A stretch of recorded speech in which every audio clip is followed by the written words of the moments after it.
Hi viewers, welcome to our channel. ప్రస్తుతం మనతో పాటు సీనియర్ జర్నలిస్ట్ దాము బాలాస్ సార్ ఉన్నారు. వారితో మాట్లాడదాం. నమస్కారం సార్. నమస్తే. సో శ్రీలంకకి కొత్తగా ప్రెసిడెంట్ ఎన్నికయ్యారు. సో ఇప్పుడు ఆయన కమ్యూనిస్ట్ పార్టీకి చెందినవాడు. సో ఇప్పుడు అక్కడ కమ్యూనిస్ట్ ప్రభుత్వం ఏర్పడింది.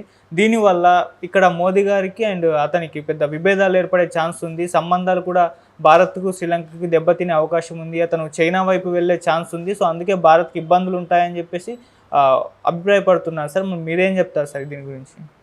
ఆల్రెడీ భారత్కి మన పొరుగు దేశాలైన బంగ్లాదేశ్ కావచ్చు, పాకిస్తాన్ కావచ్చు, మయన్మార్ కావచ్చు, నేపాల్ కావచ్చు, ఇలాంటి దేశాలతో కొంత ఇబ్బందులు అయితే పెరిగాయి ఈ మధ్యకాలంలో. బంగ్లాదేశ్తో కూడా మనకి ఇంతకుముందు ఉన్న మిత్ర సంబంధాలు అనేవి చెడిపోయినాయి ఇప్పుడు. సో ఈ కాంటెక్స్ట్లో శ్రీలంకతో కూడా అంత కార్డియల్గా లేదు. ఇప్పుడు ఇంకా కొత్తగా అక్కడ ప్రభుత్వం ఏర్పడింది. ఆ ప్రభుత్వంలో ప్రెసిడెంట్, ఎందుకంటే అక్కడ శ్రీలంకది ఏమంటే unitary multi party semi presidential system ఉంటుంది అన్నమాట. అక్కడ అంటే ప్రెసిడెంట్ ఉంటాడు, బట్ ప్రెసిడెంట్కి ఇవేమి ఉండవు, సర్వాధికారాలు. ప్రధానమంత్రి సలహా తీసుకోవాల్సి ఉంటుంది, పార్లమెంట్ సలహా కూడా తీసుకోవాల్సి ఉంటుంది ముఖ్యమైన విషయాల్లో. అయితే ఈ కాంటెక్స్లో ఇప్పుడు కొత్తగా ఇప్పటి వరకు శ్రీలంకలో రాని కమ్యూనిస్ట్ ప్రభుత్వం, ఫస్ట్ టైం కమ్యూనిస్ట్ ప్రభుత్వం ఏర్పడింది. కమ్యూనిస్టు పార్టీ నాయకుడుగా ఉంటున్న అనోరా కుమార దిశనాయకే, ఆయన ఏకేడి అని పిలుస్తారు అక్కడ. సో ఏకేడి లేదా దిశనాయకే అని సింపుల్గా అంటారు. సో ఈ ఏకేడి అక్కడ ప్రెసిడెంట్ అయ్యాడు. ఆయన కమ్యూనిస్టు మార్క్సిస్ట్ అని చెప్తారు. సో ఇప్పుడు ఆయన అయ్యాడు కాబట్టి, ఆయన మార్క్సిస్ట్ కమ్యూనిస్ట్ కాబట్టి చైనాకి దగ్గరగా ఉంటాడు. ఇండియాతో కొంత కష్టమే ఉంటుంది. చైనా కూడా శ్రీలంకను ఉపయోగించుకొని స్ట్రాటజిక్గా జియో పొలిటికల్ వార్ఫేర్లో చైనా ఇండియాకి వ్యతిరేకంగా శ్రీలంకను వాడుకునే అవకాశాలు ఉన్నాయి అన్న ఒక వార్తలు వస్తున్నాయి. ఈ కాంటెక్స్లో మనం దీన్ని ఎలా అర్థం చేసుకోవాలని చూసినప్పుడు ముందుగా అసలు ఈ దిశనాయకే ఎవరు అనేది తెలుసుకోవాలి, ఎందుకంటే అతను వెరీ ఇంపార్టెంట్ మనకి. సో ఈ అనోర్ కుమార్ దిశనాయకి రాజకీయాల్లో ఎప్పటి నుంచో ఉన్నాడు. అతని పార్టీ పేరు జేవీపీ అంటే జనతా విముక్తి పెరమున అంటారు. జనతా విముక్తి పెరమున అనే పార్టీ ఒకప్పుడు రాడికల్ పార్టీ అన్నమాట. రాడికల్ పార్టీ అంటే సింహళ దేశంలో అది తీవ్రవాద పార్టీగా చెప్పుకోవచ్చు. అంటే తమిళుల మీద దాడులు చేయడం కావచ్చు, తర్వాత ఈవెన్ రాజీవ్ గాంధీతో శ్రీలంకలో ఏర్పడిన దాని ఏమంటారు ఇండో లంక అకార్డ్ అంటారు 1987లో, దాన్ని కూడా వీళ్ళు తీవ్రంగా వ్యతిరేకించారు. అప్పుడు రాజీవ్ గాంధీ తరఫున Indian piece keeping force IPKF శ్రీలంకలో వెళ్తే దాని మీద కూడా స్థావరాల మీద కూడా ఈ జేవీపీ వాళ్ళు దాడులు చేశారు. అటువంటి చరిత్ర ఉన్న పార్టీ జేవీపీ ఏంటంటే కొద్దిగా లెఫ్ట్ వింగ్ పాలిటిక్స్లో ఉంటున్న పార్టీ. దాని లీడర్గా ఇతను 2014 నుంచి దాని లీడర్గా ఉంటున్నాడు. అయితే ఇతను కొంత ప్రాగ్మాటిక్ లీడర్ అని చెప్పాలి. అంటే ప్రాక్టికల్గా సిచ్యువేషన్ ఏంటి అవి చూసుకునే లీడర్ తప్ప గుడ్డిగా మార్క్సిజాన్ని శ్రీలంక అమలు చేయాలనుకునే లీడర్ అయితే కాదు ఆయన. ఆయన 21st సెంచరీ మార్క్సిస్ట్ లీడర్ అని చెబుతారు.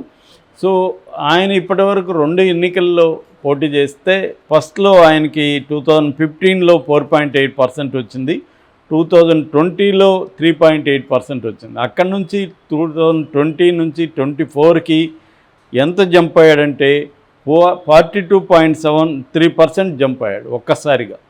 ఎందుకు ఇంత జంప్ వచ్చింది? ప్రజలు ఎందుకు కమ్యూనిస్ట్ పార్టీ అయిన జేవీపీ కమ్యూనిస్ట్ నాయకుడిని ఎందుకు ప్రెసిడెంట్గా ఎన్నుకున్నారు అనేది ఆలోచిస్తే మనకి శ్రీలంక గురించి ఇటీవల చరిత్ర తెలిసిన వాళ్ళకి కూడా అర్థమవుతుంది. ఎందుకంటే 2022లో అక్కడ ఆర్థిక వ్యవస్థ కుప్పగూలిపోయింది. భయంకరమైన ప్రజలంతా తిరుగుబాటు చేసి చివరికి రాజపక్షని తరిమేశారు. దీని నుంచి ఆయన సింగపూర్ పారిపోయాడు. సో తర్వాత ప్రభుత్వం ఏర్పడింది కానీ దానికి పట్టు రాలేదు. ఏదేమైనా మెల్లగా అయితే కోలుకునింది. ఇప్పుడు ఈ కొత్త ప్రభుత్వం వస్తే దేశం బాగుపడుతుంది అన్న ఒక ఆకాంక్ష అయితే ఏర్పడింది ప్రజల్లో. అంటే ఉన్న వ్యవస్థ మీద వ్యతిరేకత తీవ్రంగా వచ్చింది. అదే సమయంలో ఈ దిశనాయకే ఏకేడి ఈయన ప్రాక్టికల్గా ఉంటూ తన పార్టీ ఒక్కటే అధికారంలోకి రాదని చెప్పి 2019లో మొత్తం 27 పార్టీలతో కలిపి చిన్న పెద్ద పార్టీలు, సంఘాలు, విమెన్ అసోసియేషన్స్, పౌర హక్కుల సంఘాలు, ఇలాగా అనేక సంస్థలు, పార్టీలు అన్నీ కలిపి ఆయన ఒక కొయిలేషన్గా ఏర్పరిచాడు. దాన్ని ఎన్పిపి అంటారు, నేషనల్ పీపుల్స్ పవర్ అనే ఒక కొయిలేషన్ ఏర్పాటు చేశాడు 2019లో. అప్పటి నుంచి ఆయన ప్రధానంగా మార్క్సిజం, మేము కమ్యూనిస్ట్ ప్రభుత్వం తెస్తాము అవేం చెప్పట్లేదు. మేము మంచి పరిపాలన అందిస్తాము, అవినీతి రహిత పరిపాలన అందిస్తాము, ఆర్థిక వ్యవస్థని గాడిలో పెడతాము, ప్రజల్లో ఇన్క్లూజివ్ పాలిటిక్స్ అంటే అనేక అభివృద్ధికి నోచుకొని అనేక వర్గాల్ని అభివృద్ధి మోడల్లోకి తీసుకొస్తాము అన్న ఒక మోడల్ని ఆయన జనంలోకి తీసుకెళ్ళగలిగాడు.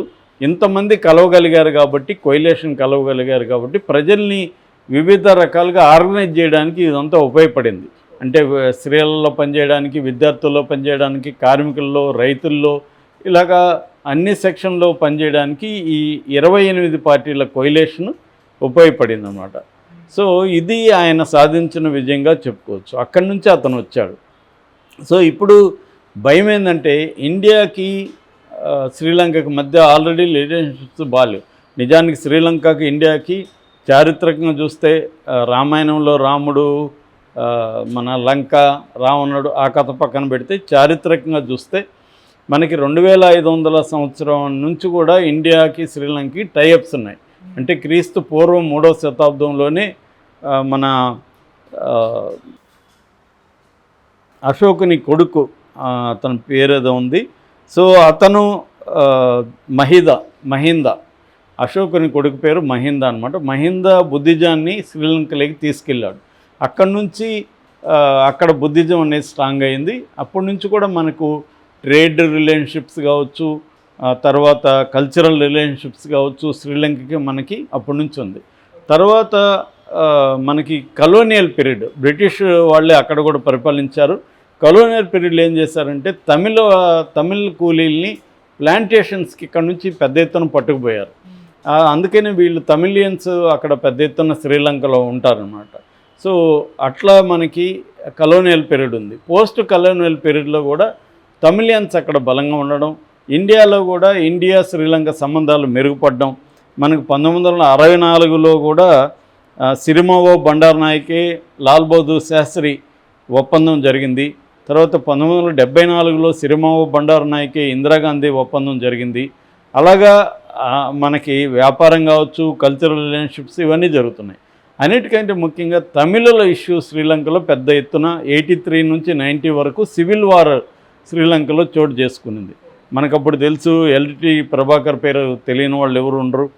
సో తమిళియన్స్ అక్కడ తిరుగుబాటు చేసి సాయుధం అయ్యి ఎల్టి నాయకత్వంలో వాళ్ళు సపరేట్ రాష్ట్రం ఈలం అంటారు, తమిళ ఈలం కావాలని చెప్పి వాళ్ళు పోరాటం చేశారు. ఈ క్రమంలో రాజీవ్ గాంధీ తమిళ ఈలంని, ఎల్టీటీని వీటిని అంతా అణచివేయడం కోసం ఇందాక నేను చెప్పిన 1987లో ఇండియా లంక అకార్డ్ అనే ఒప్పందం అని ఒకటి ఏర్పడి IPKF, Indian piece keeping force అనేది మన సైన్యాన్ని అక్కడ దించి తమిళుల ముఖ్యంగా ఎల్టీటీ వాళ్ళని ఓచుకోతలు కూడా ఇవన్నీ చేశారు. దాంతో వాళ్ళు పగబట్టి రాజీవ్ గాంధీని శ్రీపెరంబుదూరులో బాంబు పెట్టి చంపేశారు. సో ఇలాగ శ్రీలంకకి మనకి మధ్య ఎప్పుడు కూడా ప్రశాంతమైన సంబంధాలు లేవు. ఆ తర్వాత చైనా ఎంటర్ అయ్యి ఇటీవల కాలంలో ఈ క్రైసిస్ను ఉపయోగించుకొని చైనా దానికి ఆర్థిక సహాయం చేయడం, చైనా శ్రీలంకలో స్ట్రాటజిక్ ప్లేసుల్లో తన స్థావరాలను ఏర్పాటు చేసుకోవడం, షిప్పులు కావచ్చు, మిలిటరీ ఇవి ఏర్పాటు చేసుకోవడం, ఇవన్నీ ప్లాన్ చేయడం అనేది జరగడం మొదలైంది. దానివల్ల మనకు ఆల్రెడీ ఇతర దేశాలతో, పొరుగు రాష్ట్రాలతో సత్సంబంధాలు లేవు.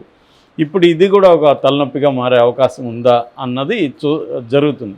అయితే ఈ ఏకేడి దిశనాయక్ ఎవరైతే ఉన్నారో ఆయన, నేను ఇందాక చెప్పినట్టు ప్రాక్టికల్గా ఉన్నాడు. ఆయన ఓపెన్గా చెప్పాడు, ఇండియాతో మేము మన సంబంధాలే కంటిన్యూ చేస్తాం, మాకు చైనా ఇండియా రెండు ఒకటే, ఏది ఎక్కువ కాదు ఇంకోటి తక్కువ కాదు, ఈ రెండింటి మధ్య మేము శాండ్విచ్ కాదలుచుకోలేదు, మాకు ప్రధానంగా మాకు లక్ష్యం మా దేశాన్ని అభివృద్ధి చేయడం, ఆర్థిక వ్యవస్థను మెరుగుపరచడం, పటిష్టం చేసుకోవడం, అట్లాగే ప్రజలకు సంపదలో సమాన వాటా అందేట్టుగా చూసుకోవడం, ఇరుగు పొరుగుతో మంచిగా ఉండడం అనేది ఆయన అనౌన్స్ చేశాడు. ఆల్రెడీ గతంలో కూడా ఆయన ఇండియా వచ్చిపోయాడు. రెండవది, మా దేశంలో ఏ ఇతర దేశ ప్రయోజనాలకి భంగకరంగా ఉండే విధంగా వేరే దేశాలు వచ్చి మా దేశంలో మిలిటరీ స్థావరాలు ఏర్పాటు చేసుకోవడానికి మేము ఒప్పుకోం. ఇండియాకు వ్యతిరేకంగా ఎవరైనా పెట్టినా కూడా మేము అలో చేయమని కూడా ఆయన క్లియర్గా చెప్తున్నాడు. సో ఆయన కమ్యూనిస్ట్ అయినప్పటికీ ప్రాక్టికల్గా ఉంటున్నాడు. రెండోది, శ్రీలంక ఐసోలేటెడ్ దేశంగా ఉండదు. ప్రపంచవ్యాప్తంగా ఇవాళ ఎకనామీ కానీ ఏమున్నాయో దాంట్లో భాగంగా మేము ఉంటామని చెప్తున్నాడు తప్ప ఆయన ఏదో కమ్యూనిస్టు పార్టీ, కమ్యూనిస్ట్ రాజ్యాన్ని స్థాపిస్తానని ఏం చెప్పట్లేదు. కాకపోతే ప్రజలకు మెరుగైన పరిపాలన, ప్రజాస్వామ్యం, ఆర్థిక వ్యవస్థను మెరుగుపరచడం, ఇరుగు పొరుగు దేశాలతో సత్సంబంధాలు కలిగి ఉండడం, ఇది ఆయన అజెండాగా ప్రకటించాడు. కాబట్టి మన దేశం భయపడాల్సిన అవసరం లేదు. మోడీ ప్రభుత్వం కానీ, జయశంకర్ ఫారెన్ మినిస్టర్ కానీ మ్యాక్సిమం మన ఫారెన్ పాలసీ చూసినప్పుడు పెద్దగా తేడా లేదు. అంతకుముందు వాజ్పేయి కావచ్చు, తర్వాత యూపీఏ గవర్నమెంట్ ఉన్న పాలసీనే వీళ్ళు మరింత బెటర్గానే తీసుకెళ్తున్నారు.